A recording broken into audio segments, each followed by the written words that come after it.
Bien, les doy la bienvenida. Ahí estamos preparando. Sí, estamos ya casi finalizando las últimas clases de este espacio de definición institucional de educación domiciliaria hospitalaria. Hoy voy a tratar de ser como medianamente claro. Quizás para algunos es como bastante complejo, excepto para la compañera que es psicopedagoga, porque esto lo voy a tener clarito porque tiene que ver con subjetividad, resubjetivar a los estudiantes, ¿sí? Así que bueno, vamos a arrancar. Básicamente lo que vamos a empezar a hablar es cómo o qué le sucede a nuestro estudiante en este proceso de situación de enfermedad. ¿Sí? Para eso vamos a volver a tocar, ¿sí?, lo que era el psicoanálisis, un poquito de lo que es psicología, y entender, sí, que hay un impacto subjetivo derivado de la situación de enfermedad, ¿sí? Básicamente nosotros vamos a hablar de trauma, ¿sí? Trauma como aquella lesión, como aquella herida, así similar a cuando nos golpeamos, que tenemos un trauma que nos genera un golpe. Bueno, lo mismo sucede, ¿sí?, con el trauma psíquico, tiene que ver con experiencias impactantes, ¿sí? Que son espontáneas, ¿sí?, que tienen que ver con básicamente un desborde de la intensidad de la emoción, ¿sí? No tienen que ver tanto con la variable del tiempo, ¿sí?, sino que tienen que ver con el desborde, con el desborde de la intensidad y demás, ¿sí? Es muy importante que podamos establecer esa diferencia, ¿sí? No lo provoca un momento determinado, ¿sí? No es que uno va acumulando experiencias y genera un trauma, sino tiene que ver con un desborde emocional, un desborde en cuanto a la intensidad, ¿sí?, de la emoción, ¿sí? A qué le sucede. Esto implica entender y caer en reflexión, ¿sí?, que así como hay un trauma, ¿sí?, hay un mecanismo de resolución que básicamente son los duelos, que tienen que ver con algo que se perdió, ¿sí?, con diferentes relacionadas a diferentes formas de vivir, ¿sí?, a diferentes formas de resolver o diferentes formas de pararse frente a una situación, frente a un trauma, ¿sí? Básicamente el duelo tiene que ver con la nueva adaptación, ¿sí?, a este nuevo estado, a esta nueva experiencia que vamos a tener frente a este trauma, a este desborde de intensidad o de emociones, ¿sí? Básicamente no hay generalidades, o sea, si bien todos tenemos como mecanismo de resolución este duelo, poder poner en relieve que nos sucedió o esta nueva etapa o este nuevo estado, podemos establecer semejanzas, ¿sí? No hay una generalidad, no es que todos los desbordes emocionales impactan, ¿sí?, y generan un trauma, y no todas las situaciones o no todas las experiencias generan duelos, ¿sí? Eso es muy importante como para que ustedes puedan entender, ¿sí?, fuertemente a qué se refiere. Entonces, tomando lo que nombra la biografía, Elizabeth Kubler-Ross, ¿sí?, nombra 5 etapas que son como muy conocidas, como la etapa de negación, como etapa de no reconocer la situación, una etapa de enojo, de etapa de ira, una etapa de negociación, o sea, si yo hago esto o frente a esta situación prometo hacer tal cosa con tal de salir de esto, ¿sí? Una etapa de depresión, una etapa muy fuerte de enojo, una etapa de poder entender la situación, y básicamente la última etapa que tiene que ver con la aceptación, ¿sí? Básicamente, volviendo, para que quede clara, un trauma psíquico tiene que ver con la ruptura, ¿sí?, con este desborde de la intensidad emocional, ¿sí?, que hace que no haya una adecuada barrera de contención frente a esta etapa, ¿sí? Generalmente las manifestaciones, bueno, son mucho sufrimiento, mucho malestar, esto como para que puedan objetivar, ¿sí?, qué sucede. En relación también a estas 5 etapas, juega mucho que ver cómo es diferentes variables que conformaron la subjetividad, que tienen que ver con las historias de vida, ¿sí? Con las experiencias personales, con la capacidad de, de simbolización, ¿sí? Que tiene que ver con la capacidad de poner en palabras y poder simbolizar y poder abstraer las experiencias, ¿sí? Con el contexto social, ¿sí? O sea, cómo son sus relaciones con pares, con cómo es el contexto sociocultural en el que está, y básicamente la vivencia en valores, que es lo que tiene. O sea, no es lo mismo un niño, sí, que una historia de vida temprana, con pocas herramientas para simbolizar, o sea, poco vocabulario, pocas palabras, pocas grado de abstracción y simbolización. No es lo mismo cómo resolvería este trauma psíquico y este duelo a cómo lo haría un adulto que puede ser que ya haya una historia de vida con situaciones similares o experiencias similares en su contexto, ¿sí? De que tiene un gran poder de simbolización, o sea, una gran cultura general, una buena capacidad de palabras y demás, puede ser que tenga un mayor desenvolvimiento para resolver esta etapa, ¿sí? No quiere decir de que sea en psicología A más B todos iguales, o sea, sino por eso hablamos de generalidades como algunos indicadores que nos pueden llegar a favorecer a la hora de tener que resolver este trauma, ¿sí? Eso como para que quede claro. Básicamente las manifestaciones subjetivas frente al dolor psíquico, ¿sí? Siempre hablamos de dolor psíquico. Esto no tiene que hablar con una dolencia a nivel físico, sino tiene que ver cómo nuestra estructura, nuestra psiquis se va manifestando, ¿sí?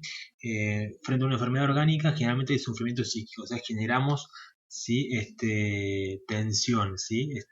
Hay algo que, que nos moviliza, una nueva condición en relación a mi cuerpo, en relación a los miedos, en relación al temor a que me puede llegar a pasar, ¿sí?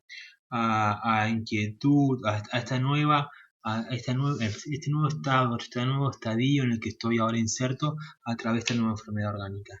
Generalmente puede llegar a ver como situación, sea como manifestación, un retraimiento libidinal que tiene que ver, yo siempre pongo un ejemplo, o sea, uno cuando está enfermo, por ejemplo, siempre tiende a ponerse en posición fetal, ¿sí? O sea, bien acurrucados en la cama, eso tiene que ver con una manifestación inconsciente del retraimiento libidinal a pensar solamente en mí, en qué me pasa, en cómo estoy, si esto tiene que ver con una forma de resolver este nuevo trauma, ¿sí? Esta nueva situación y este sufrimiento psíquico que tengo en cuanto a intensidad de emociones y demás. Como mecanismos resolutivos, podemos llegar a tener la burbuja protectora, que es esa burbuja de estancamiento, de no poder elaborar una simbolización, ¿sí? Del proceso, o sea, entender y poner en palabras qué me pasa, o sea, decir, bueno, no pasa nada, ¿sí? Tengo esta enfermedad orgánica, esta situación orgánica y no pasa nada, ¿sí? Yo me encapsulo de la realidad, me abstraigo totalmente porque no puedo, entre comillas, lidiar con ella, o sea, que no puedo poner en palabras qué me sucede o poder expresar qué me sucede o ¿sí? Directamente como mecanismo niego, ¿sí? O sea, no en realidad tampoco es niego, directamente no me manifiesto, o sea, no expreso nada, o sea, no simbolizo nada. En esto, básicamente, ¿qué tiene que ver la función del docente? Es justamente, ¿sí? Frente a las enfermedades orgánicas, a estas nuevas experiencias, este sufrimiento psíquico, nosotros tenemos que habilitar la palabra, ¿sí? Que nuestros estudiantes nos digan qué sucede, qué les pasa, qué tienen para contarnos, qué tienen para decirnos, ¿sí? Y dar nuevos esfuerzos mentales. Eso tiene que implicar que más allá de lo que suceda, nuestra función es docente. Tenemos que tratar de que ellos aprendan, de que ellos generen nuevos aprendizajes de ellos, que ellos tengan curiosidad de seguir simbolizando a través de nuevas palabras o de nuevos contextos, de nuevas experiencias, qué sucede. ¿Sí? Entonces, más allá de que haya sufrimiento psíquico, más allá que ayudemos o favorezcamos a transitar un proceso de duelo, la función del docente en la modalidad es de la de enseñar, ¿sí? No hacemos terapia. Puede llegar a pasar, o sea, nosotros vamos a ir al aula hospitalaria o a una intervención en pie de cama y sí, la familia nos va a expresar un montón de situaciones, sí, o el niño nos va a expresar muchas situaciones. En realidad nosotros no vamos a hacer terapia y tampoco nos vamos a poner como objetivo que ponerlo bien entre comillas psicológicamente, ¿sí? Sino que nuestra función como docentes es que ellos aprendan, o sea, que ellos puedan mantener el vínculo, seguir en contacto con su propuesta educativa dentro, ¿sí? de la intervención de la modalidad, garantizando su derecho a la educación y su principio de justicia educativa. ¿Sí? Otro componente que nombra el texto tiene que ver con el cuerpo, la sexualidad y los sujetos en situación de enfermedad, ¿sí?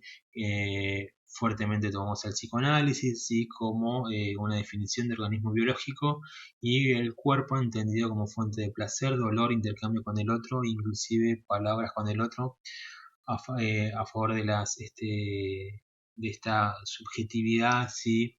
Primaria y secundaria que estuvimos viendo en la clase anterior, o sea, estas funciones de poder intervincular, interrelacionarme con el contexto pasa a mi cuerpo, ¿sí?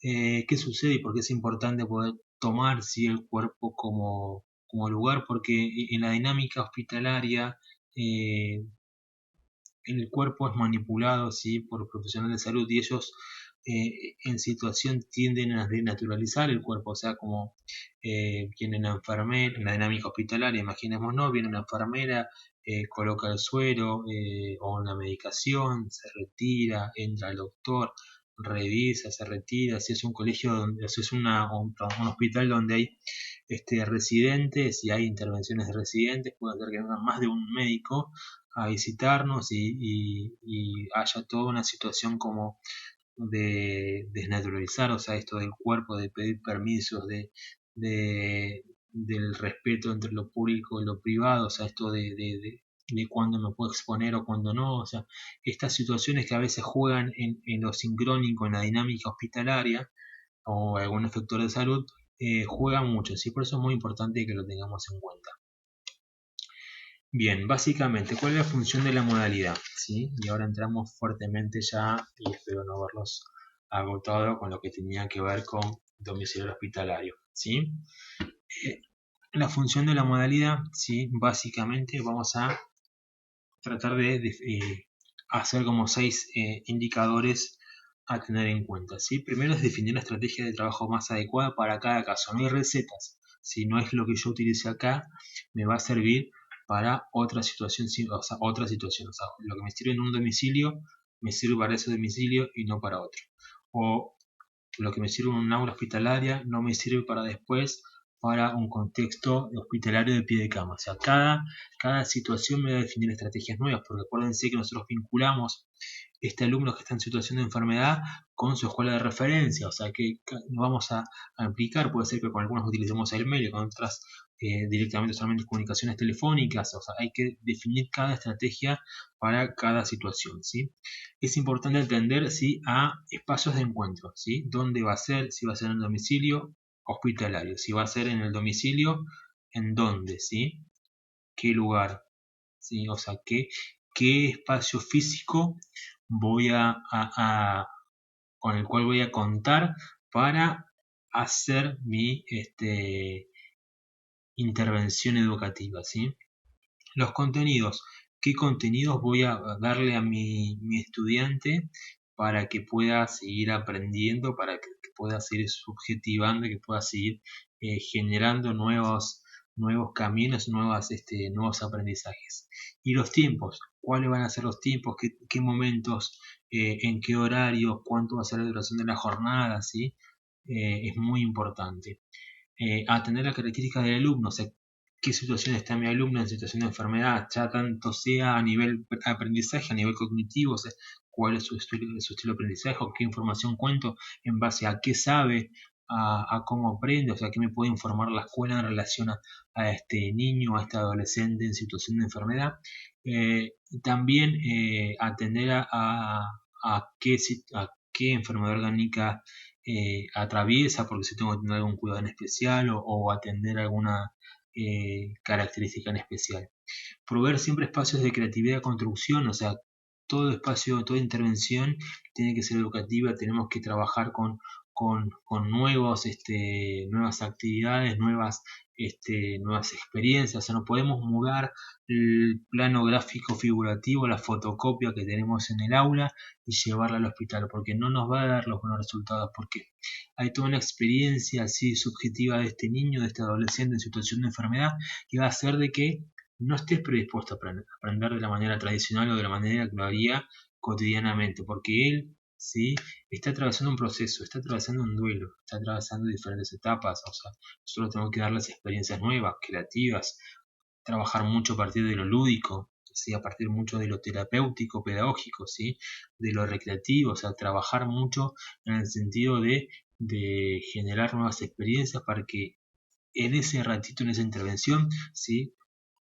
Sea todo educativo, o sea, sea todo escolar, sea escuela, sea aprendizajes nuevos. Evitar la sobreprotección, tanto nuestra como de la familia, ¿sí?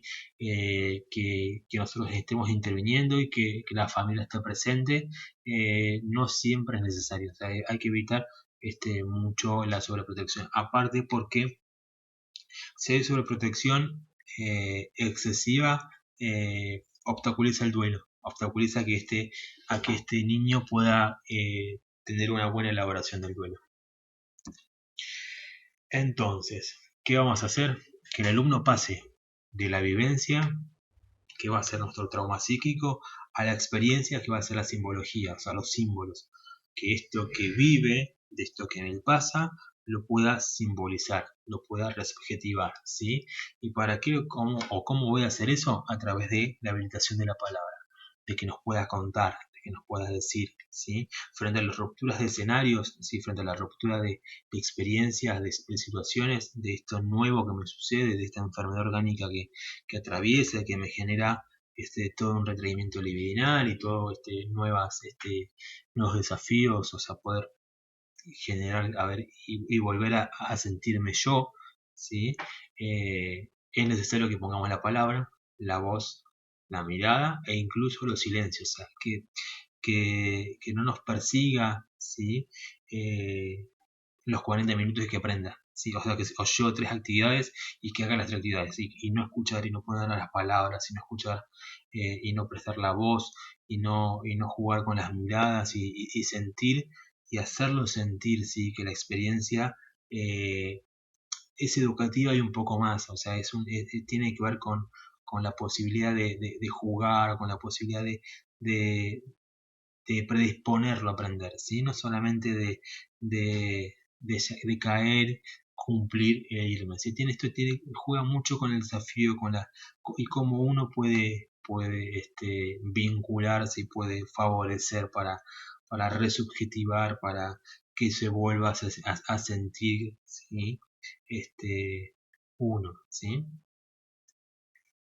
Entonces, la organización de la modalidad, o sea, ya vimos que tenemos que atender a diferentes palabras, a diferentes indicadores, a diferentes situaciones para poder trabajar. ¿Sí? La educación domiciliaria hospitalaria vamos a tener como algunas cuestiones que tienen que ver con la organización, ¿sí? Y vamos a hacer una diferencia entre educación domiciliaria y una diferencia entre educación hospitalaria. Acuérdense que teníamos las intervenciones de espacios físicos o teníamos los servicios, ¿sí? Recuerdan que yo les conté que en la provincia de Santa Cruz teníamos servicio de educación domiciliaria hospitalaria. La educación domiciliaria hospitalaria primero, ¿sí? Va a ser en un contexto que nosotros vamos a encuadrar, ¿sí? Como hogar, ¿sí? Un domicilio no es un hogar, ¿sí? Un domicilio juega mucho, tiene que ver con una concepción mucho más dinámica, ¿sí? Un espacio físico, ¿sí? Determinado, de por sí no es un hogar. O sea, un hogar tiene que ver con cuestiones de representación, cuestiones que tienen que ver con la subjetividad, con la interrelación del grupo familiar o del grupo conviviente en relación a este espacio físico en donde está. O sea, hay responsabilidades asignadas, ¿sí?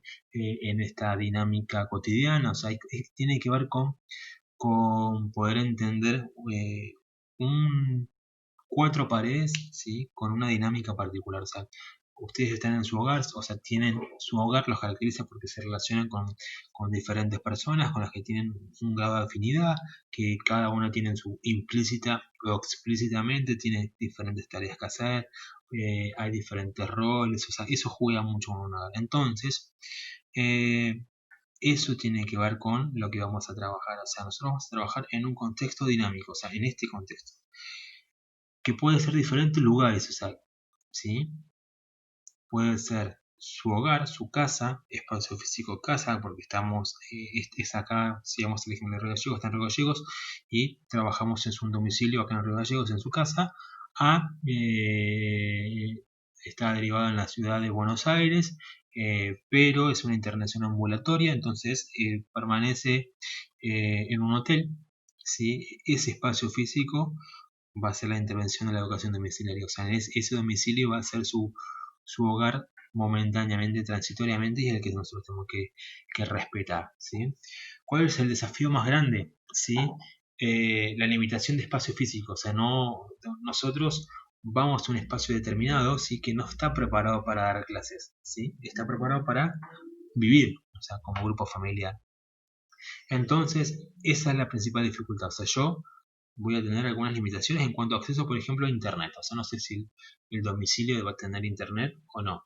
Después no sabemos si va a tener mesas o no. ¿Sí? Puede ser que solamente tengamos una mesa chiquita y sea solamente la cama y tengamos que compartir en otro lugar para poder trabajar, o el espacio sea muy acotado, muy chiquito, muy reducido, entonces tengamos una variedad, una gama de actividades muy cortas, ¿sí? O sea, muy breves.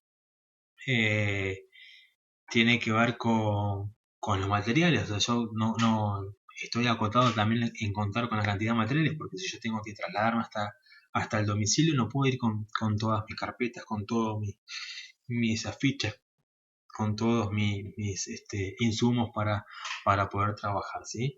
Y lo mismo tiene que ver, sí, eh, con los libros, ¿sí? Si yo quiero hacer una emergente tengo que tener un libro de consulta, ¿sí?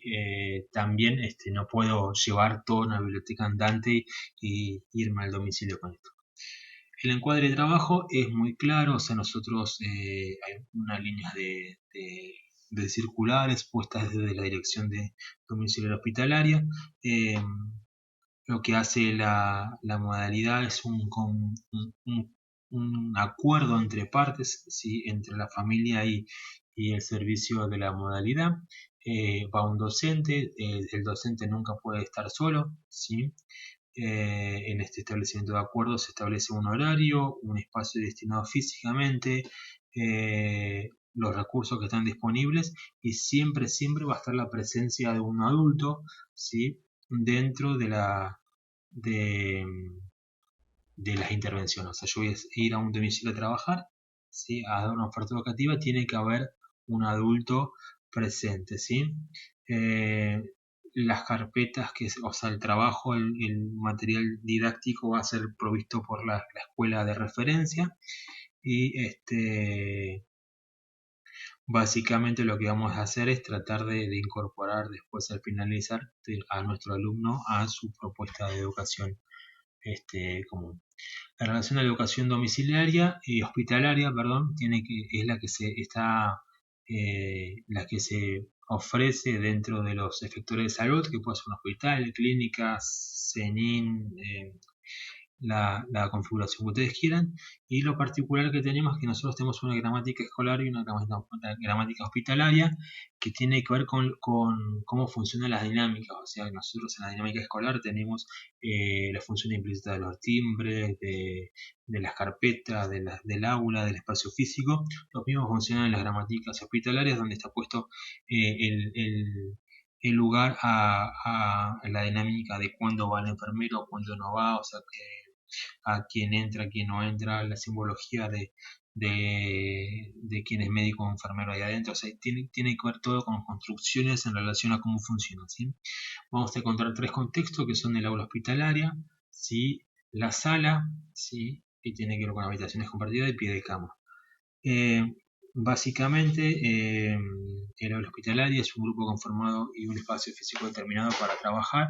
Sí, puede llegar a pasar en el Gutiérrez o demás, que tienen lugares destinados para trabajar con los niños en situación de enfermedad para que podamos ofrecer y garantizar este servicio educativo, ¿sí? Después tenemos la sala, que generalmente puede ser compartida, que eso es lo ideal porque podemos establecer actividades colaborativas, cooperativas o competitivas en relación a quienes conforman o quienes están en la sala. Y la intervención de pie de cama, que es para una intervención más individual, donde vamos a ir a atender a un solo estudiante por vez. El desafío más grande justamente es en la sala y pie de cama, que tenemos las mismas limitaciones que teníamos en el domicilio en cuanto al recurso, en cuanto a los tiempos, en cuanto al contexto, eh, lo cual es muy importante para trabajar. En relación a encuadres de trabajo, es muy importante atender si si el paciente, nuestro estudiante, es un paciente aislado, porque tenemos que atender a cuidados específicos, ¿sí? Y entonces tenemos que estar muy atentos, ¿sí? Así que bueno, y nos queda básicamente entender, ¿sí? Que nuestra misión es que el estudiante pueda poner en palabras que siente, que se conecta al mundo, a nuevas experiencias, a nuevas tareas, a nuevos aprendizajes y básicamente que también se conecte con sus compañeros, o sea, eh, que pueda participar, que pueda establecer grupos nosotros, nuestra creatividad a través de las plataformas de poder vincularlo otra vez con nuestros estudiantes. Bueno, espero no haberlo sido muy extenso, traté de como hacerlo como muy breve y vamos a intervenir bastante en el foro porque vamos a trabajar sobre una noticia para poder analizar y poder entender cómo funciona la dinámica de nuestros docentes domiciliarios hospitalarios. Así que bueno, los veo y buena lectura.